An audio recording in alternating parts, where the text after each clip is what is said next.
Okay, so one of the, I guess the biggest theme that came out of our trip to the States is that digital is not upstream enough in our strategic thinking. And that was beautifully summed up by Armand Govil, who is a creative within the Google Art, Copy and Code division of Google. He said that agencies need to stop doing digital marketing and start doing marketing for a digital age. And that means to stop thinking about digital in a really transactional way and a really functional way. Too often, as Russ explained, we're thinking about digital as an amplifier of an idea or as an executional tactic or as a separate channel. And too often we're siloing that skill set as something that sits separately from other areas of planning within the agency. And obviously that needs to change, and as planners we need to be the instigators of that change, and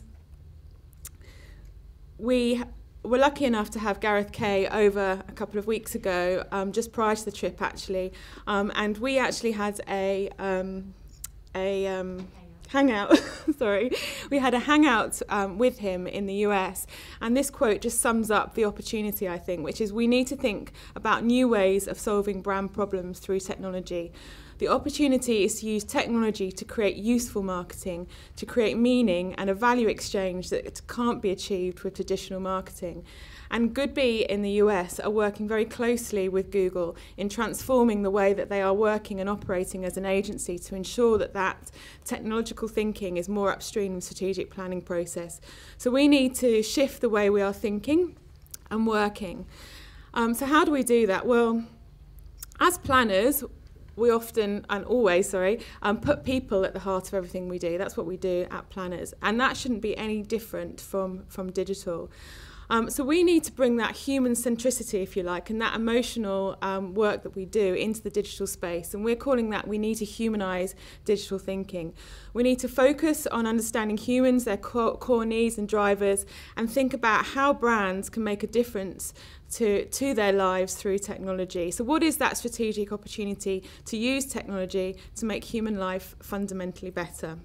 So that's one of the first ways as planners we can change the way that we're thinking and working. The second is banishing propositions on briefs. Now, for years now, we've been talking about doing and not saying, but I can't tell you how many briefs there still are in existence in this country in particular where we're still talking in the space of propositions.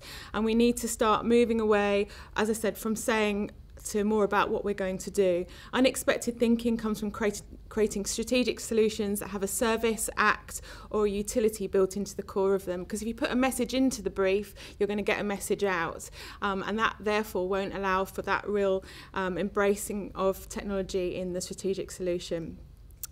Thirdly, bring digital insight up front in the strategic planning process, which sounds like an obvious thing to say, but we're certainly not tapping into the huge wealth of data that Google have at our disposal, basically. They have a number of tools that I think we are underutilising and can create great insight into our work.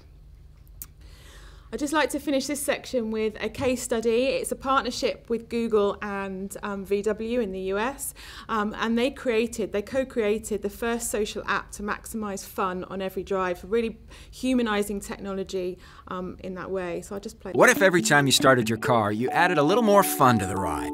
Introducing Smile Drive, the first social app to maximise fun on every drive. Smile Drive is designed to work with any car, even if it's not a Volkswagen. And it can connect through Bluetooth, which lets it pair in the background when you're driving. The app keeps track of things like distance, time, and weather. And remember Punch Dub? You get a punch when you pass another Volkswagen with Smile Drive. All the fun of the classic game, none of the dead arms. You can also unlock stickers for special achievements, like going on an extra long ride, passing a car that looks exactly like yours, or hitting the road on a holiday. At the end of each drive, you'll get a smile score, which sums up everything that happened on the road. Let's say you're about to go on a trip you know you'll want to share. You can make a smile cast. First, you name the trip and tag your passengers.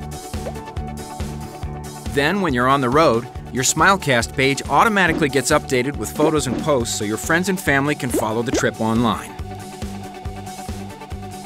And after the trip's over, the Smilecast is saved so you can relive the adventure all over again.